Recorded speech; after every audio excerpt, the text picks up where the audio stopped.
तो चलिए बिना किसी देरी के शुरू करते हैं आज का ये खास विश्लेषण। आज हम खूनी मंडे की उस रोंगटे खड़े कर देने वाली कहानी की गहराई में जाने वाले हैं, जिसे हम भूत बंगला के नाम से जानते हैं।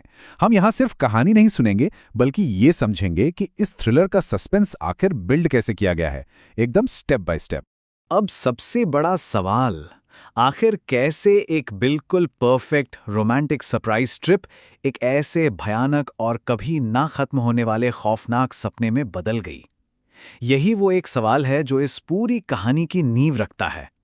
मतलब सोचिए, जो ट्रिप खुशियों से भरी होनी चाहिए थी, उसका अंजाम इतना खौफनाक कैसे हो गया? तो चलिए सबसे पहले बात करते हैं द बर्थडे ट्रिप बिगिंस की। कहानी के हमारे मेन कैरेक्टर्स हैं आरव और निशा। दोनों पिछले 5 साल से साथ हैं और निशा का बर्थडे आने वाला है, जो इस पूरे ट्रिप का असली रीजन है। यहाँ इन दोनों किरदारों के नजरिए में एक बहुत ही दिलचस्प सा कॉन्ट्रास्ट है। एक तरफ आरव है, जो एक फोटोग्राफर है और हर एक पल को अपने कैमरे में कैद करना चाहता है। दूसरी तरफ है निशा, जो एक राइटर है और उसे पुराने खंडरों, मिस्ट्रीज और डरावनी कहानियों में बड़ा मजा आता है। और बस निशा की इसी पसंद को देखते हुए आरव ने एक बिल्कुल सुनसान जंगल में तारों के नीचे इस सरप्राइज कैंपिंग का प्लान बना डाला। अब देखिए कहानी की पेसिंग कैसे बदलती है। शाम के 4 बजे वो इस मजेदार ट्रिप पर निकलते हैं। सब कुछ एकदम बढ़िया चल रहा है, लेकिन सिर्फ 2 घंटे बाद यानी ठीक 6 बजे जब वो रुधिरपुर नाम के गांव में पहुंचते हैं, तो अचानक से बहुत गहरा अंधेरा छा जाता है। अब आप ही सोचिए, शाम के 6 बजे इतना अचानक और गहरा अंधेरा, ये बिल्कुल भी नॉर्मल नहीं है। और यहीं से ना कहानी में वो पहली अजीब सी बेचैनी शुरू हो जाती है। आगे बढ़ते हैं पार्ट 2 की तरफ, रुधिरपुर के रेड फ्लैग्स।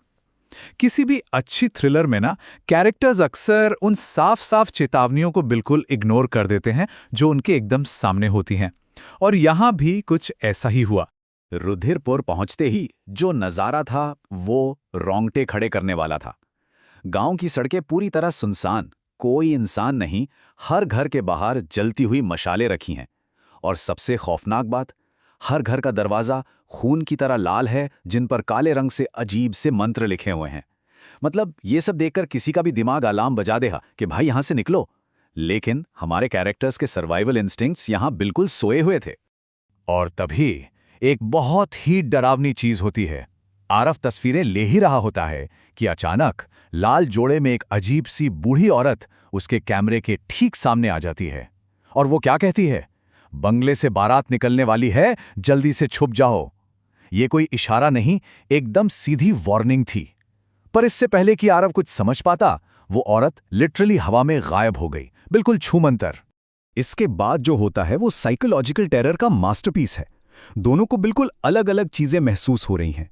आरव पूरी तरह खौफ में है। वो देखता है कि निशा एक दूल्हे का हाथ पकड़े जा रही है, जिसके हाथ से खून टपक रहा है, और चारों तरफ भूतिया औरतें मंत्र पढ़ रही हैं। लेकिन जब निशा उसके पास वापस आती है तो वो एकदम नॉर्मल बिहेव करती है। उसका कहना है कि वो तो बस दूर दिखने वाले एक बंगले में वॉशरूम ढूंढने गई थी। ये कॉन्ट्रास्ट देखिए, एक इंसान डर के मारे कांप रहा है और दूसरा बिल्कुल चिल है। और ये हमें लाता है तीसरे हिस्से पर, द हॉन्टेड फोटोग्राफ्स।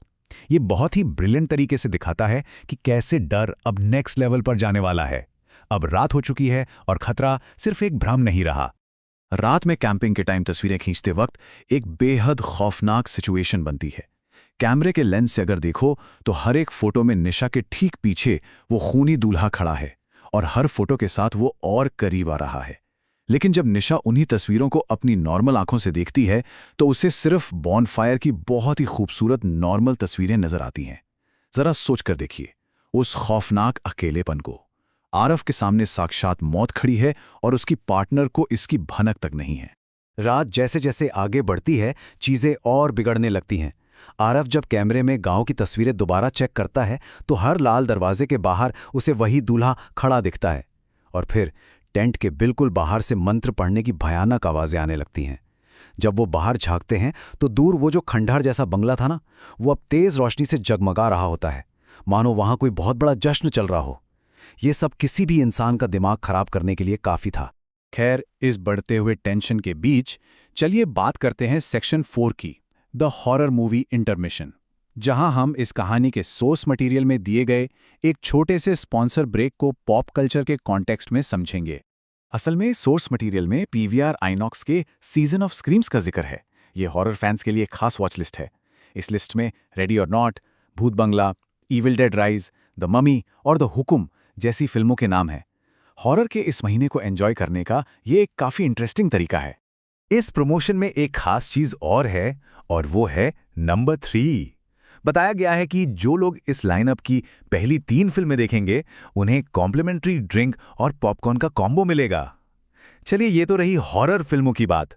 अब वापस लौटते हैं अपनी असली हॉरर कहानी में, उसी खौफनाक जंगल की तरफ।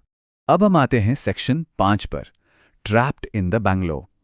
यहां से कहानी एक बहुत ही अजीब मोड़ लेती है।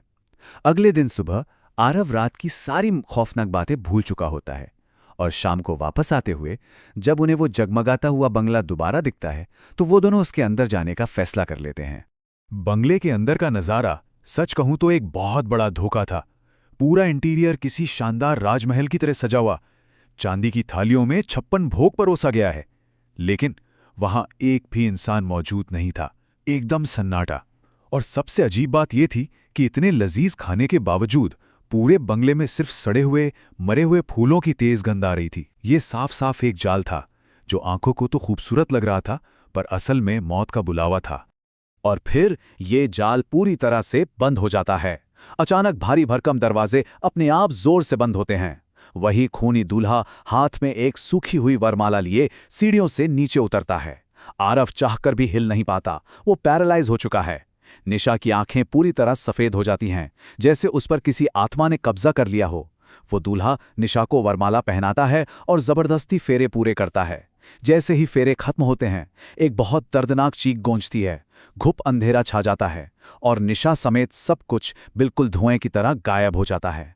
फाइनली हम आते हैं सेक्शन 6 पर, the zamindars dark legend. Aarav किसी तरह भागकर बाहर आता है और पागलों की तरह अपनी निशा को ढूंढने लगता है।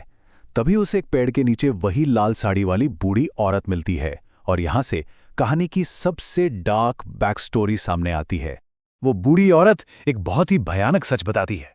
सालों पहले उस बंगले में एक खूंखार जमींदार रहता था। उसका काम क्या था? वो हर अमावस की रात को एक नई लड़की से जबरदस्ती शादी करता था, पहली ही रात उसे मार डालता था और फिर एक शैतान को उसकी बलि चढ़ाता था, ताकि वो काली शक्तियों से हमेशा के लिए अमर हो सके। गांव वालों ने उसे रोकने के लिए उसे उस बंगले के साथ ही जिंदा जला दिया था, लेकिन उसकी शैतानी आत्मा आज भी वहीं कैद है, अपनी नई दुल्हन के इंतजार में। और अब आता है वो सच जो किसी को भी अंदर तक तोड़ दे। वो रात अमावस की रात थी। ये कोई इत्तेफाक नहीं था दोस्तों।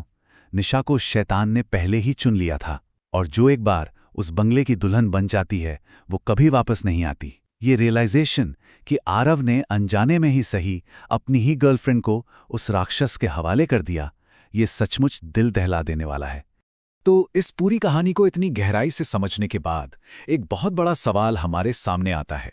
क्या आरव निशा को बचा सकता था? अगर उन्होंने उन लाल दरवाजों और उस बूढ़ी औरत की चेतावनी को सीरियसली लिया होता, तो क्या आज कहानी कुछ और होती? या फिर जिस पल उन्होंने रुधिरपुर की सरहद में कदम रखा था, निशा की किस्मत उसी पल लिखी जा चुकी थी? ये एक ऐसा सवाल है जो आपको सोचने पर मजबूर कर देगा। आज के इस विश्लेषण में बस इतना ही। इस थ्रिलर के मजेदार और डरावने पहलुओं को समझने का हमारा ये सफर आगे भी जारी रहेगा।